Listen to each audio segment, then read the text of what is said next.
Let me just very briefly introduce our speaker before I hand over. So many of you will know, and she said already in the chat box, she recognizes lots of you, which is great, that Rachal has over 30 years of experience in education as a teacher trainer, a curriculum manager, and as a senior manager, and has worked in many language settings, including private language schools, adult community learning centres, and prison learning centres. And she is now specialising in teacher training and is the course leader on a very popular course, the Learning Differences and Inclusion in Language Teaching course run by Nile, which can lead to the level 6 certificate for practicing teachers, or Cert PT qualification. So it's kind of around these topics that she'll be talking to us today. So without further ado, I'm going to stop sharing my screen and hand over to Rachal. Lovely. Thank you very, very much indeed, Simon, and that lovely introduction indeed. And isn't it wonderful to see so many people here today and so many countries represented? I'm very, very excited somebody said they can't hear. Can I have a thumbs up to make sure that other people can hear me? Simon's got his thumbs up.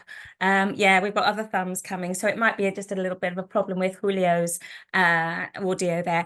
Anyway, so I'm really excited about this session, supporting language inclusion in a language classroom. Inclusion is very close to my heart. I feel very passionate about it. One of the reasons would be that I don't think teachers get enough training in inclusion and neurodiversity needs. So I'm kind of on a one-woman mission to spread the word and the awareness of how important it is to make our classes as inclusive as possible.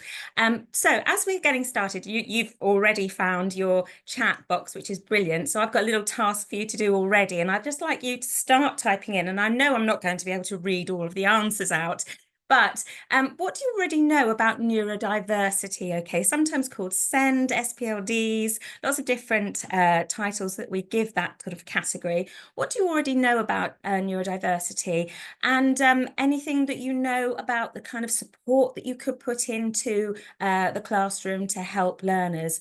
And I love Watam's honesty, and he started off there by saying nothing.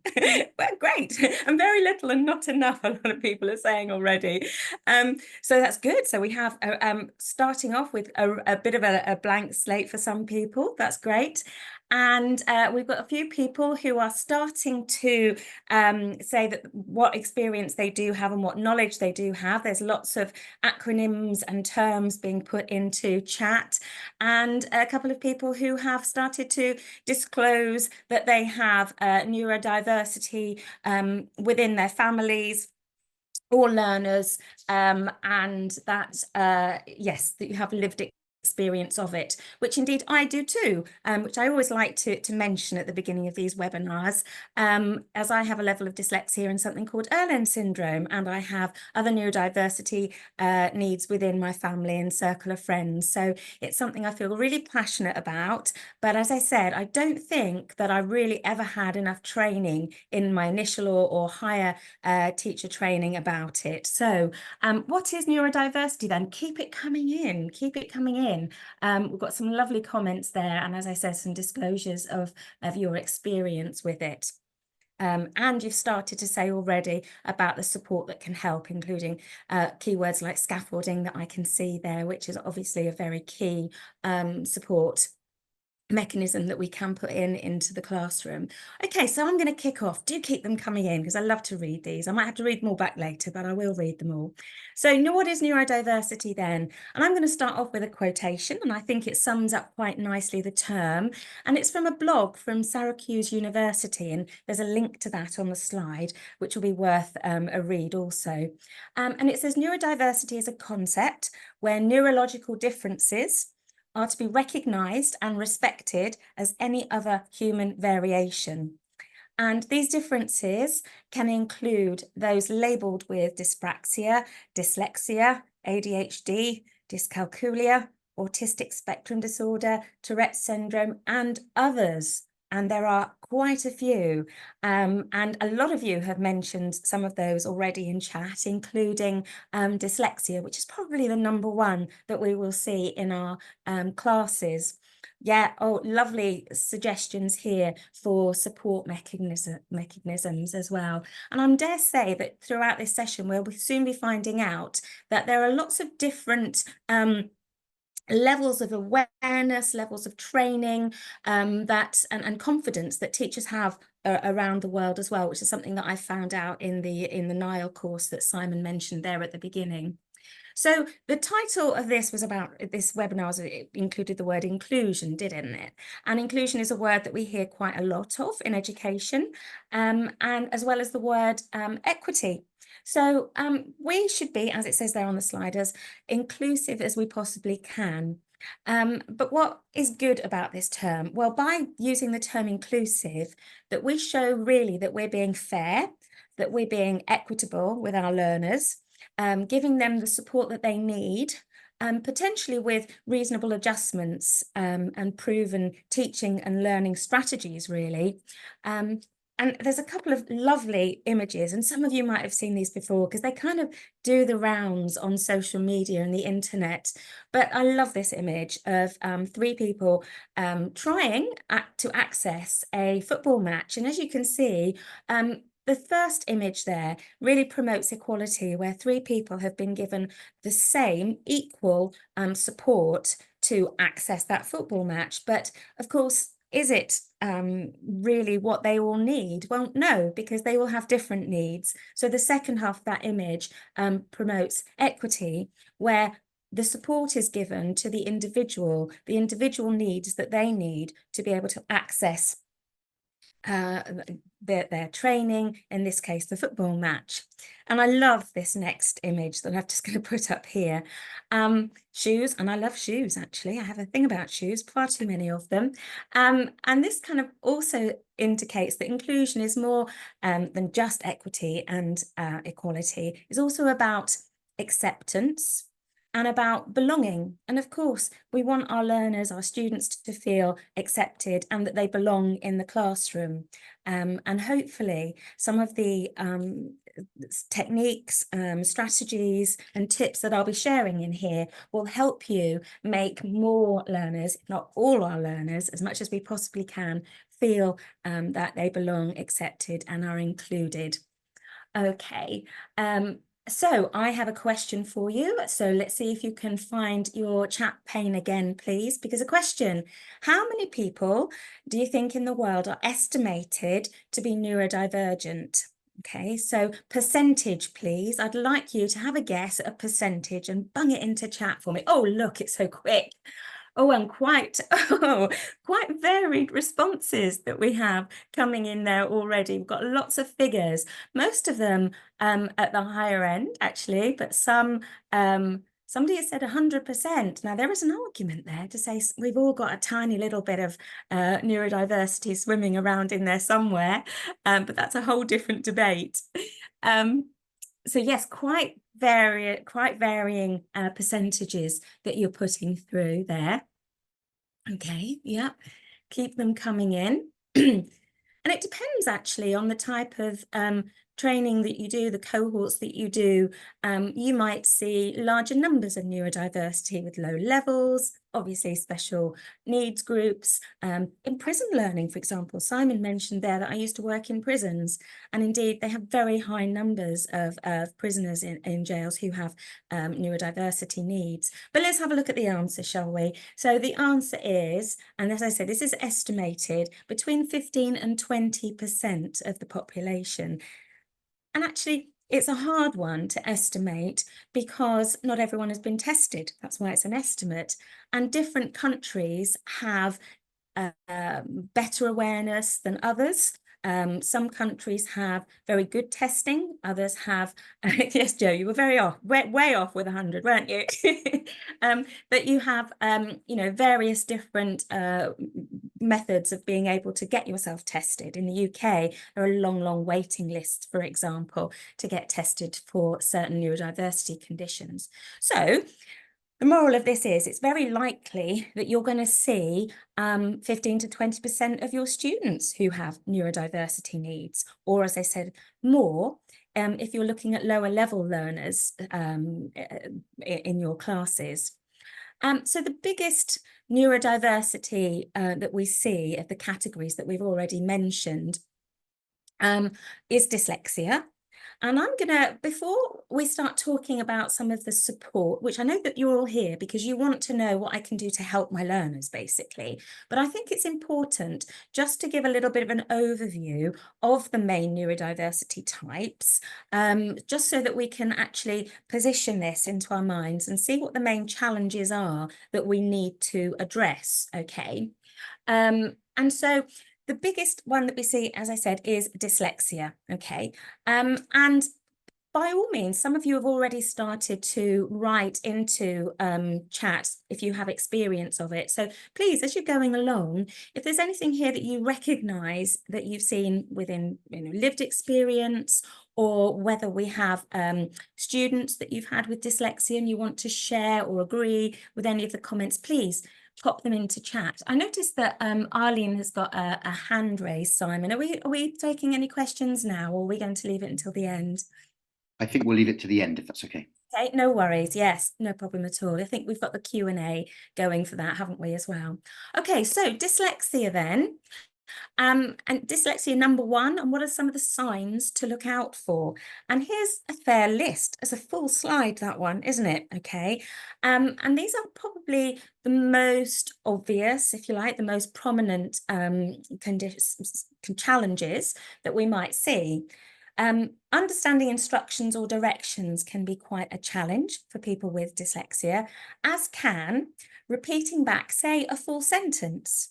So already, and as I said, think about your experiences, but particularly also think about what this looks like in a language learning classroom. Am I talking about typical kind of activities that we might be doing in the language classroom? And certainly getting learners to repeat back information or sentence structures, language that we've produced is key, isn't it? Staying on topic. Naming people or objects. And I thought that was just me getting old, but no, apparently it's also connected to dyslexia. Being able to speak, produce language with precise accuracy, correct grammar and varied vocabulary, okay? So already we are starting to see that dyslexia can be a challenge in language learning, can't we? And this is where it really starts to get challenging, and it's distinguishing similar sounds. Now, we all know that languages around the world vary in levels of whether or not they are phonetic. And we've got some people here from some countries such as Spain and Italy, I saw, that have very phonetical languages with clear patterns, and, you can pretty much guess the pronunciation. Is English like that? Not so much, is it? It's one of the more challenging languages to be able to spell and pronounce the words, etc. So in learning English, dyslexics can have a problem with their phonetical awareness, which will affect spelling, for example. We've also got issues with writing, and quite common is to see dyslexics that maybe reverse letters, that mix up letters within a word within a sentence as well, and in general have problems putting a word order in place. And it's mostly due to sequencing, which dyslexics and other people with neurodiversity needs have an issue with being able to sequence correctly. And then a big one, a real big one, and it's linked to memory, focus and concentration, and it's retaining information and certainly accuracy and detail of information as well. So that's quite a list, isn't it? Wow. And yes, somebody's already put in there about, stress and people's mental state. Of course, we know that can affect learning and how we perform. And that's also not just exclusive to neurotypical people. So neurodiverse people will have good days and bad days too. So there will be some days in class where they seem to be performing much better, and then another day you'll think, what's going on? What's happening today? They're obviously having an off day with some challenges. It could be linked to sleep. It could be all sorts of things that it's connected to, really.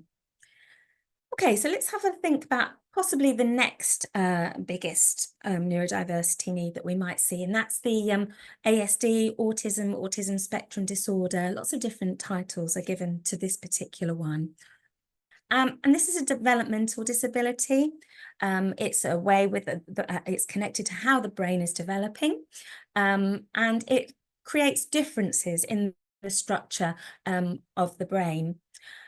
Shane, that's a really good point. I'll come back to that about a little while ago about family roles and genetics. No, it's not a disease. It's definitely not a disease. These are things that we inherit, that they are passed down from us, and they're a rewiring of the brain, if you like, different connections in the physicality of our brains. So what are some of the challenges and symptoms that you might see here? And these are very much based on a lot of them behavioural things. So your students might have a real dislike of change and new activities, which can be bad, of course, when we want to introduce new topics, new concepts, and new activities in the classroom. But in a way, it can also play to a teacher's advantage if they use familiarity and patterns within their teaching, which I'll come back to in a little while. There are issues with social interactions with autism, which means that very often you might find that you have a learner with autism who wants to be solitary, doesn't want to get involved in pair work or group work at all. So that presents a challenge to us in the classroom. Some are very impulsive and can't really take turns. So if you're going round a class one by one, you might find that that particular student shouts out, for example. Again, like dyslexics, there can be issues with sequencing and organisational skills. They might be very fidgety, can't keep still at all. They might talk a lot, they might interrupt, and they might shout out. They could also be the opposite and be very, very quiet as well. And then doing, and that should say doing, I've just noticed a spelling mistake there, blame my dyslexia. Doing things without thinking, rushing into things without actually planning them through. And another thing that linked to the dislike of new activities, that people with autism like patterns as well, and can get very anxious if things are not done to a certain schedule. So I have a friend who has a son, for example, who, if he hasn't had his dinner at 6 p.m, he gets very agitated, and it's 6:05, and he starts to get a bit panicky because the time has passed and that routine has been broken. Einstein was absolutely somebody who had autism, very correct. He also had other neurodiversity needs as well. And sleeping can affect autism, and it can also affect people with ADHD too. And Einstein was indeed dyslexic and he had autism. Thank you for that. Okay, dyscalculia. Now, this is one of the maybe lesser known neurodiversity types. Because it's not something that maybe us as language teachers may necessarily think could be part of what we need to look out for in class. We look out for, say, for example, difficulty with phonological awareness or writing, but we're not so confident maybe, or we don't think it's important that dyscalculia may affect language learning, but it does, and I'll come on to it. So it's a specific and persistent difficulty in understanding numbers and difficulty with maths, basically anything numerical, I would say, to be honest with you. And some of the challenges that we have here, anxiety with numbers. Yeah, now slightly different from just generalized maths anxiety, which you can have without having a neurodiversity need, and that could stem from any particular reason. But they have a deep-rooted anxiety with with numbers because of how it makes them feel to go through some of the activities that they have to do. Poor memory can be linked to dyscalculia as well. Issues with instructions. Again, sequencing, instructions, they're kind of all wrapped into one, really. But if you think again about sort of language learning in the language classroom, days of the week, there's a sequence to that, isn't there? Word order, numbers, cardinal, ordinal numbers. Whatever you're teaching, there's an element of pattern and sequence which is linked to some numerical concept. So actually, there is a link to potentially slower or poorer performance or challenges within language learning if you have dyscalculia. Very interesting, I think. And think about some of the activities that we might do in class as well, like looking at a timetable or a graph, for example.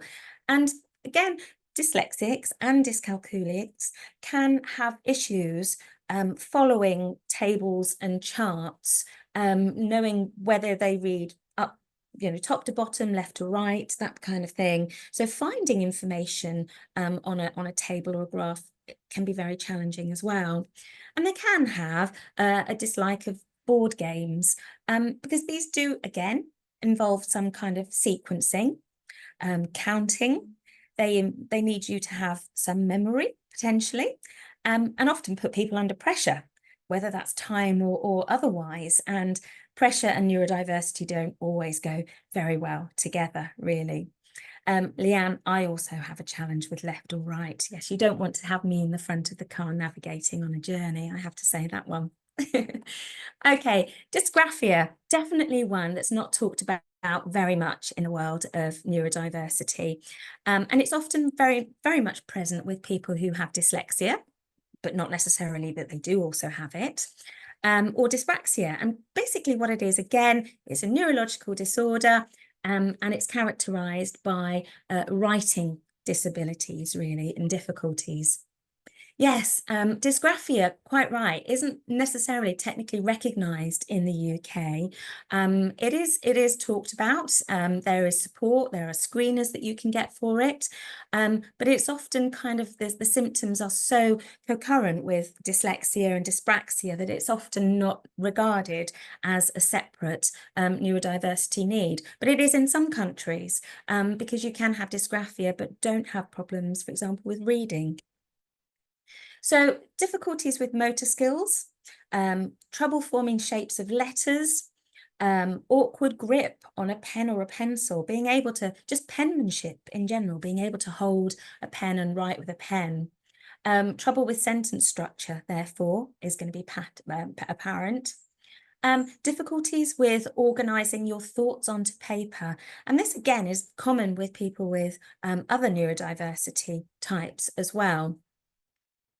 And lack of confidence and engagement with writing tasks. And of course, if you're going to find it difficult to engage, if it's something that you find particularly challenging, tiring, and anxiety-inducing, potentially. A couple more just to take you through before we start looking at support. And the next one is dyspraxia, and I've mentioned it already in passing, and this one is much more about movement and coordination, although it's still linked to a neurological stem.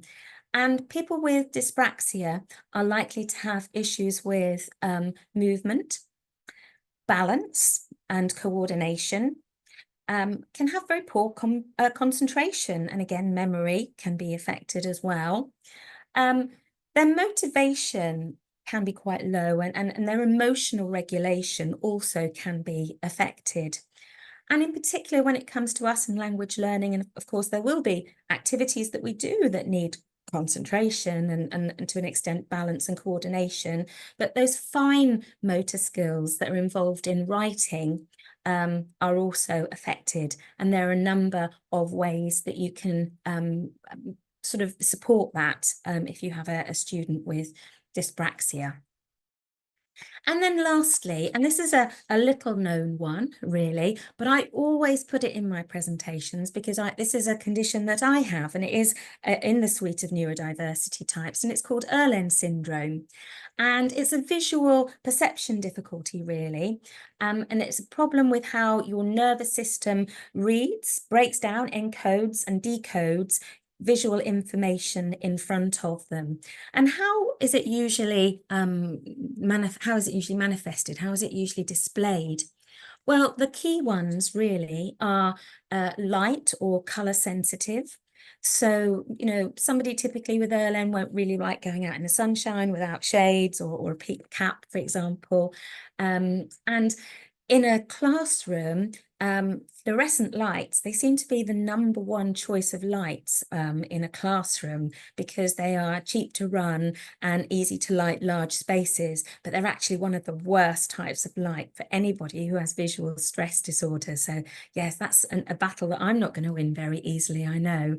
And yes, Judith, absolutely. Judith has just mentioned there, she has a student with Irlen and she wears pink or purple glasses. And who are mine? I've got the very same glasses. There you go. I don't wear them very often because, you know, they're not really that cool, are they? They spoil my street cred a little bit, but I put them on when I'm really tired or when I really need them. And Craig has said again, Irlen is not yet recognised or properly defined as a medical condition. Some NHS trusts in England report on it, support and care for those with Irlen. Some don't at all. In America, it's a recognised disability, for example. So again, there's a lot of difference across the world. Colour blindness isn't part of Irlen, it's a separate condition, but it's possible to have both, to be honest with you, it is possible. A lot of people with, some people, not a lot, I'll say some people with dyslexia can also have Irlen syndrome, and I'll come back to that in a moment. But actually, a question for you now, and I just want to see how observant everybody has been. I don't know if anyone has noticed anything at all about the background colour of the slides. Has anybody recognised, have you been observant and noticed anything that's been going on with the background? So Alicia said, colours, changes, yes, pale colours, pastel colours, absolutely. So I have definitely not white, absolutely. So it depends on your screens how you might be seeing these, but I have been using a very light color background, and I've been using pinks and blues and greens and sort of peach colors, mostly pastel light colors, because they're not too glaring, they're soft on the eyes. And they are very good for visual stress problems. But the thing is we often, and some of you might be aware of things such as coloured overlays, or they're linked to the glasses, a little sort of transparent coloured sheet that you could put over somebody's writing, for example. And it's been it's a visual condition, Shene. So yes, so a lot of us might think, well, if somebody's got dyslexia, I'm sure they're helped by me putting on a coloured overlay or giving them a piece of coloured paper and finding out what is their colour. Well, actually, that's not always the case, because some people with dyslexia already see blocks of colour with their vision. So on the page, they might see blocks of different colour. And if you add another colour on top, it could be really confusing and really challenging, because you're just really making the situation worse. And as Craig said, there's a lot of debate at the moment about the actual real usefulness of overlays. But if somebody has been tested, then that's fine, and they'll know their colour. Some people might just prefer it anyway because they have a tiny bit of visual stress and it helps calm their eyes. You know, if it works for them, then why not? That's fine. Go with the flow and let them try them out and use them. So white, why not white? My slides have not just only got a colour background, they've also had font has been in a navy blue. It's not a black font, because the thing that I hate most is black font on white paper or white background. It's the contrast is so stark that it actually does affect me. I can feel my eyes squinting, hurting, and really struggling to focus. And indeed, if you had something with a really bright fluorescent background, that has a very similar effect on my eyes, and that can also be detrimental to many people with dyslexia, for example. So yes, Leanne, bright colours can also be quite challenging as well. So I don't know whether or not you've noticed any commonalities. I went through those slides quickly, didn't I, about ADHD and, dyslexia, etc. And I said what the main sort of symptoms are. And there were a few things that cropped up on more than one slide. I don't know if you noticed any of them, but for example, they were things such as concentration, working memory, Panis has said, yes, sequencing, oh, there we go, keep them coming in, yeah. So absolutely, organizational skills, a couple of you have just said, absolutely. Focus and memory, yeah, there we go. What about that for timing? We did that in sync there, Mohammed. Receptive and expressive language, also. Hyperactivity, that's present in autism and ADHD also. Anxiety because they are not aware about what they're going to have to do in their class. Is it something they're going to be able to cope with? Already their concentration, their confidence is low, and that can very quickly turn into a problem with anxiety. And social skills we've mentioned. Coordination was also mentioned, and sequencing that came up. But there's more. That's just the headlines that really I've put on that slide. And you've mentioned other things in chat there, which are common in neurodiversity types. Okay, so there are a number of challenges then that have appeared here a few times, as we said, and this is where it gets really key for us as teachers, okay? And this is where we have to stop thinking about potentially wanting to label people, and we have to potentially stop thinking, I want to know if this person's got dyslexia, or I want to know if this person's got ADHD, etc. It is useful to know, of course, it's useful if they have a diagnosis and you're presented with that, but that's not always possible. What is good is if we think of the support that we give, it will be good practice and will help cover most of those challenges, because here is a slide which is really, really key to putting neurodiversity into context, okay? We've mentioned there can be these shared challenges.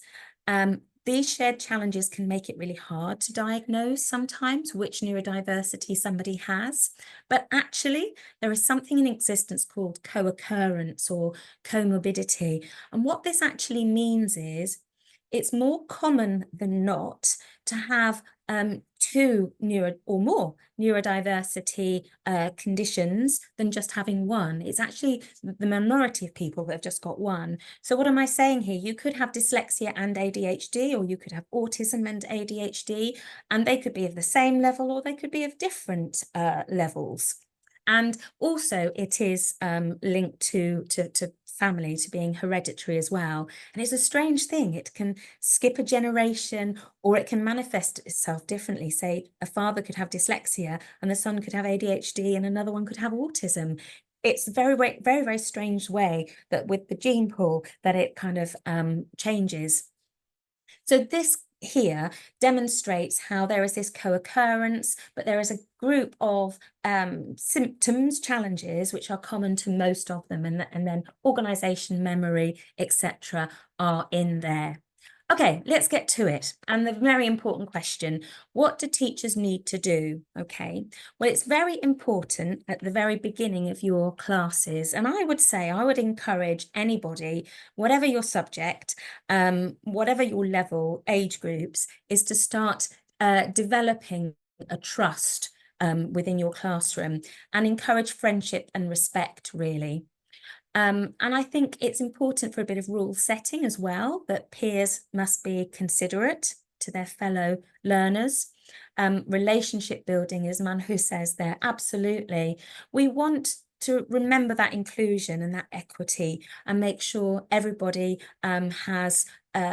is recognised and is able to be as open as they possibly can with any need that they might have. Now, sometimes that can be challenging, and certain cultures are not as open as others. But that's just something that, you know, we have to work on and chip away. It's also important, as the slide says there, for students to help celebrate their success as well, whenever there's been small or large achievements. But getting to know our students is essential. You know, it's really important for us to do a very good initial assessment, not just of what is their language level, you know, what level are they, beginner, intermediate, etc. That's the start of it. It's you know, how do they like to learn? What's helped them in the past? It's what difficulties do they have? Do they suspect they might have a neurodiversity need? Is there anyone in their family that has challenges? All of these kind of questions are very, very relevant. But what we need to remember is that each person is unique. And I put that word unique in bold there for a reason. And everybody's experience of neurodiversity can be very different. So you could have two learners who are registered, diagnosed as with dyslexia, but they could have different challenges. You remember that big slide we showed before? Well, one of them could have half of those challenges and the other one could have the other half, but they both share two of them, for example. So we have to sort of put in these methodologies and strategies that we know can be supportive to the type of challenges that we learn to expect within neurodiversity and make our class environment as inclusive as possible. So on that note then, so be supportive and collaborative. Okay, just a little bit more on that one. So the first thing is to ensure that you've got a very open and honest conversation with the learner about their needs, as we mentioned. Ask them, as I said, what has worked well before? Now, you might need to delve into this one a little bit more. You know, was it that when they did reading, if they had a big page of text, did they feel uncomfortable with it? Would they find it easier if they had it paragraph by paragraph, bit by bit? Have they tried it on coloured paper? Do they like to read it out aloud before they like to read it out to themselves quietly? Do they like you to read it out loud before they read it quietly? Offering a choice is always a good, do you know, I think it's good in general. I think everybody likes to be given a choice about things, but neurodiverse learners in particular like to have a choice and feel that they've got some control over their learning, which is already a little bit challenging for them. And there's a thing called choice boards that are in existence and a lot of teachers use, which is you might have a pop up on the board and it might have topics in it, or it could have language features or something like that. And you say to the learner, okay, which one of these would you like us to study today? And each one could have a turn at choosing, for example. Tools common and available to all. Well, what does that mean, tools? And we're not talking about spanners and hammers here, but we're talking about things that are common in the use of, in the support, of neurodiversity. Coloured overlays glasses is just one of them. Reading rulers, pen grips, fidget tools, reading pens, mini whiteboards with lines on and erasable pens so that people feel that it doesn't matter if they make a mistake, they quickly rub it out again. All of these type of tools, I think every single classroom in the world should have a bank of them and they should be accepted and used so that nobody is saying, well, why are they using that over there? That's a bit odd. Make them accepted and part of education right from the beginning. And this one is really key. It's with that open communication with your learners and say to them, we're going to try different things, okay? We're not sure what's going to be the best because you're new to this, I'm new to you. We're going to try different things, but make it clear that if it doesn't work and it hasn't, you know, had the results that you thought, doesn't matter. We're going to try something else as well. And it's okay if it fails and it's not as successful as you want, and they shouldn't get upset with that. So extra time. Now, extra time is an interesting one. I think when we're all, you know, as teachers who are used to putting our learners through exams and assessments, for example, we often think, oh yeah, extra time. That's the first and most obvious reasonable adjustment that we give our learners. And we often think that those learners will need extra time within the classrooms. But extra time is one thing. It's what you do with that extra time and how you prepare learners to deal with that extra time is what's really, really important. And we need to train ourselves and we need to train our learners also about how to use this extra time effectively. So with reading and writing tasks, for example, consider the following: making sure that the learner is prepared and knows how to check their writing more carefully, of course, so more proofreading. And make proofreading learner-centered. Use things like marking codes. Get them to spot the differences. Don't just tell them the answer. Say, well, I can spot 3 small errors. See if you can find them. Make a little puzzle of it, for example. I missed one there, didn't I? Checking for understanding. So if you give instructions to something, get learners to repeat them back. Take that extra time to make sure they've understood the task that you are setting them. Overlearning. Overlearning is a term which means that you go beyond what you considered a topic to be when it's been mastered. You think, okay, my student here, they've really got the past simple tense. That's fine. I can move on. I don't need to go back to that anymore because they've mastered it. Well, actually, you often find with neurodiversity learners that they kind of slip back a little bit because of their memory.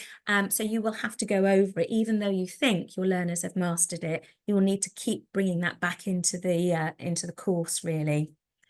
Concept checking questions Fiona has just put into chat as well. They're a very important part of checking for understanding. And if your learner, usually those with ADHD and autism in particular, if things get a bit overwhelmed, well, and dyslexia really, if it gets a bit overwhelming, make sure that it's understood that if a learner needs a bit of time out just to go out of the class, get a bit of fresh air, walk around for a few minutes, or in fact, abandon that activity and not go back to it, then that's fine. Other things that we can do to support reading. Now, I mentioned chunking, and this is a key one. I can remember doing a course once where I was presented with this really, 4 or 5 pages of photocopied from an academic book, and I was asked to read it in 20 minutes and summarize and feed back to the group. And to be honest with you, I felt quite tearful because that was a big task for me to do. And I'm a teacher and I'm a literacy specialist, and I should be able to cope with that kind of thing. But it put me under pressure. So I find it really challenging with large text. So if your learner considers that they do, you can literally cut it up. You can buy these things, or sorry, you've got a download from Oxford University Press where you can print off these reading rulers, which kind of section the text as well. So you can go down and read it a bit at a time, or use reading rulers. Coloured overlay rulers or coloured overlays are useful too. And the use of highlighters as well in reading tasks is really powerful to get learners to remember their place and to identify key information, for example. Also with reading, I'm going through this reasonably fast because I always do this. I want to put in so much information and share with you. Don't forget, you will see the recording and I'm happy for the slides to be available too. But think about your font size and type and color. I've already mentioned black and white is not good. Very small font is not good. And make sure it's a sans serif font like Arial or Tahoma or Calibri, not your Times New Roman, all of those serif fonts that have little tails and things that are very confusing to the eye. Images are so super important. Icons, photos, clip art. Images are important because they set a context. And the moment you've got a context which is set, you lighten the cognitive load, basically. You ease the person into the activity that they're going to be doing. And most people can see that I'm an English teacher, an ESOL teacher, and a SEND teacher, because most of my slides have images on them to help with that. Paper. Think about using lined paper, maybe coloured paper. Don't have really glossy paper or shiny whiteboards because they can be difficult too. Contextualize reading. Give them something to read that you know is going to be interesting for them. And reading aloud is proven to be really quite useful also. And that means the teacher reading it aloud first before they read it, so they can listen to pronunciation and phonics, etc. What about writing then? That was reading. Writing, well, contextualizing is going to appear 2 or 3 slides really, because contextualizing is so important because they're going to be engaged. And you can link it to a choice board, can't you? Link it to your class profile, find out what everybody in the class likes. And some of them can have some very strange hobbies and likes and dislikes, but never mind, we accept them and we're going to talk about them at some point during the course. Scaffolding, somebody's mentioned already, so give them the support they need with sentence starters, graphic organizers, writing frames is also very important, so they've got an idea about how to lay things out and what to put in which place. Mind maps. Mind maps has been proven to be very useful for people with dyslexia, especially if they're colourful and they've got images with them, like the one on screen there. Lined paper that we've mentioned and decent spaces in between. And some people who really, really struggle with writing prefer to use a computer. And, you know, for a lot of activities, that's fine. And some exam boards will let you use a computer as well. Okay, that's a very nice comment there, Fiona. Thank you very much indeed. That's lovely. Okay, thinking about word, sentence and text level practice in reading and writing, storyboards are fantastic. They're really good because they are a type of graphic organizer themselves. If you just give somebody a blank piece of paper and say, here, write me 2 paragraphs or write me a story about something, I struggle, especially if I'm tired. I have days where I lack imagination.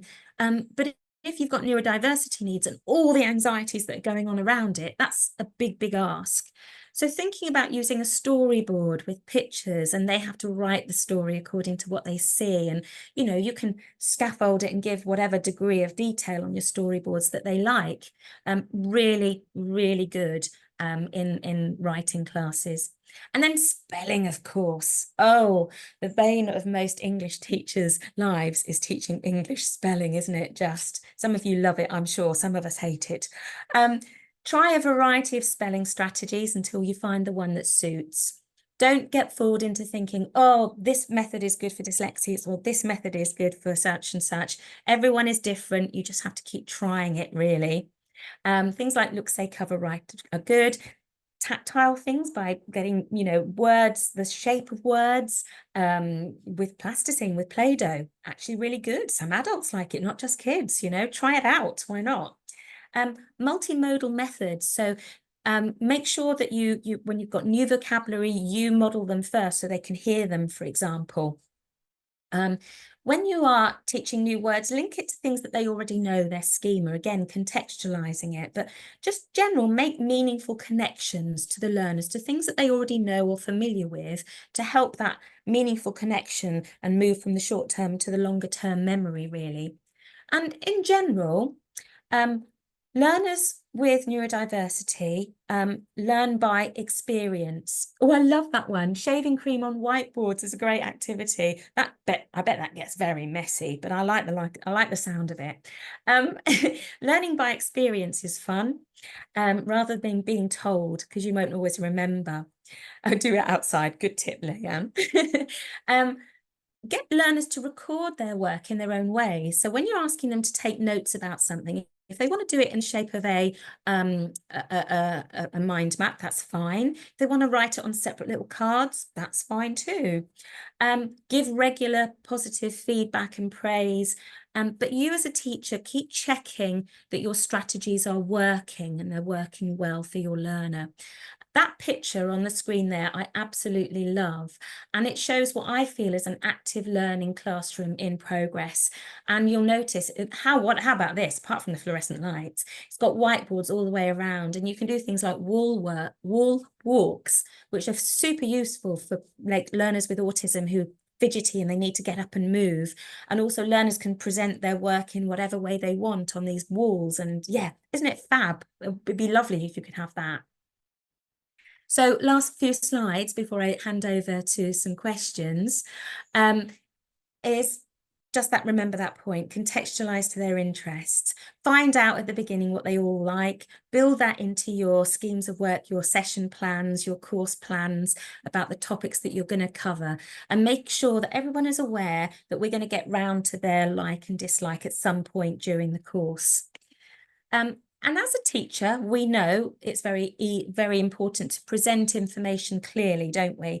So in that case, think about using clear headings and subheadings, especially if you're chunking the work. Use familiar words at the beginning to get people's attention, etc. Keep your sentences concise and paragraphs short at the beginning. You can always build up, but don't disadvantage them by giving them too much information at the beginning. Are you going to be using jargons and acronyms that they're going to struggle with? Consider it. Graphic organisers we mentioned.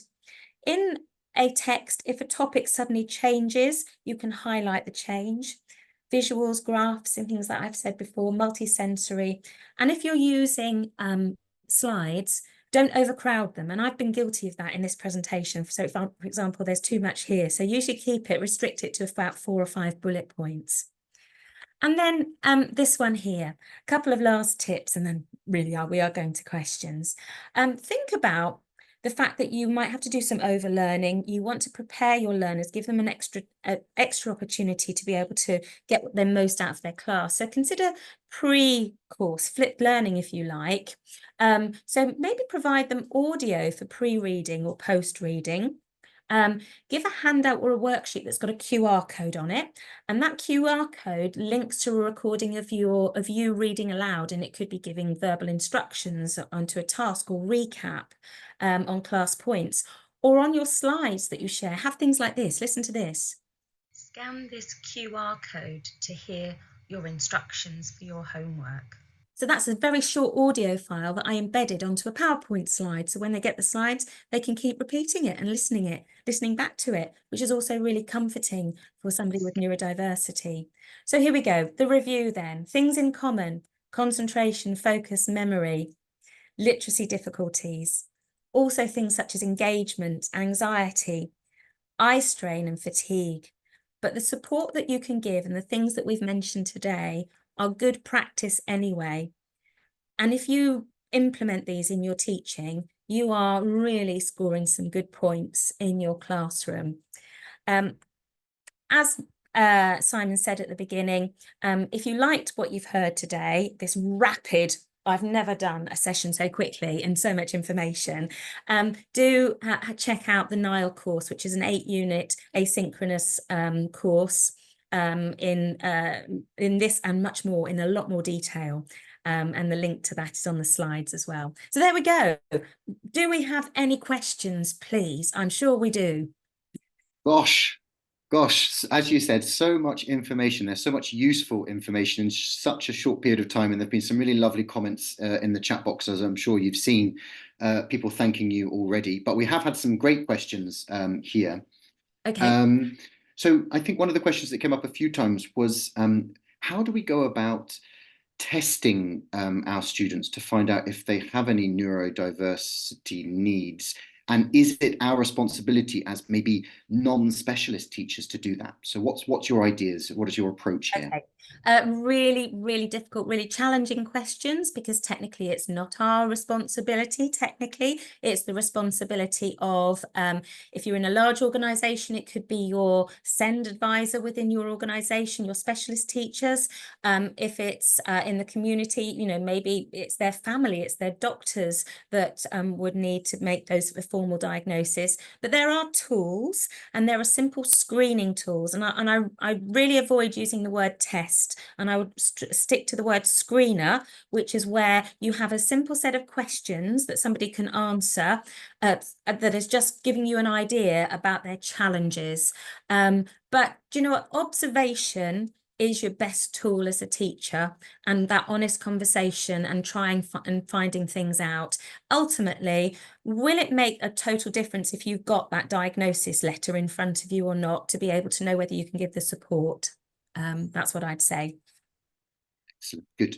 And I guess connected to that, a couple of people were asking, you know, if we don't have confirmation from someone, maybe it's a parent, maybe it's the learner themselves of this, do you think it's still a good idea for us to try these adaptations that you were mentioning to see if that helps support them?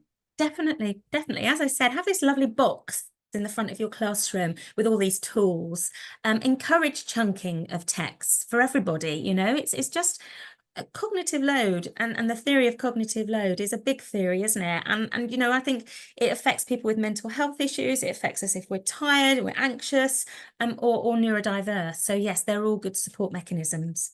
Absolutely. And I think a few people have mentioned as well that some of the ideas that you've pointed out there, they kind of support the idea of, let's say, learner preferences, right? Or learning approaches they have. You know, some people like to see things in a different way, or they like to hear things in a different way. So like, that kind of links to another question where some people have said that they have struggled in some cases where they have classes that have people with neurodiverse needs, and trying to integrate the ideas that you've been talking about, while not disrupting or not ignoring those people in the class that don't have neurodiverse needs. So how do you keep a balance there?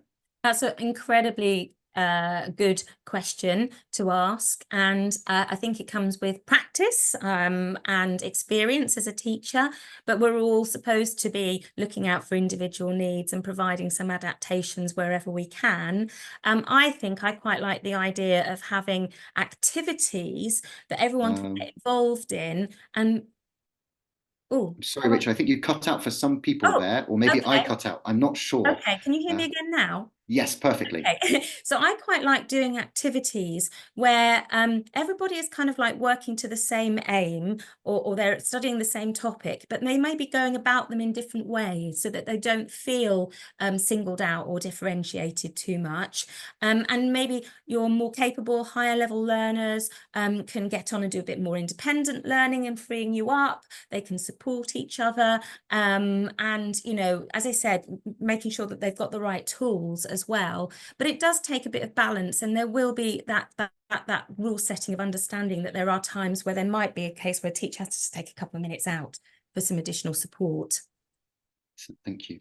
A couple of questions here about neurodiversity with young learners or very young learners. Yes. Are there different ways to approach this? Have you had much experience with very young learners with neurodiverse I've had some lived experience with friends' children. In teaching, I've had very little, but I have to say I've learned a lot from people that have been on the Nile course, to be honest, and there's been a lot of them, and have shared that.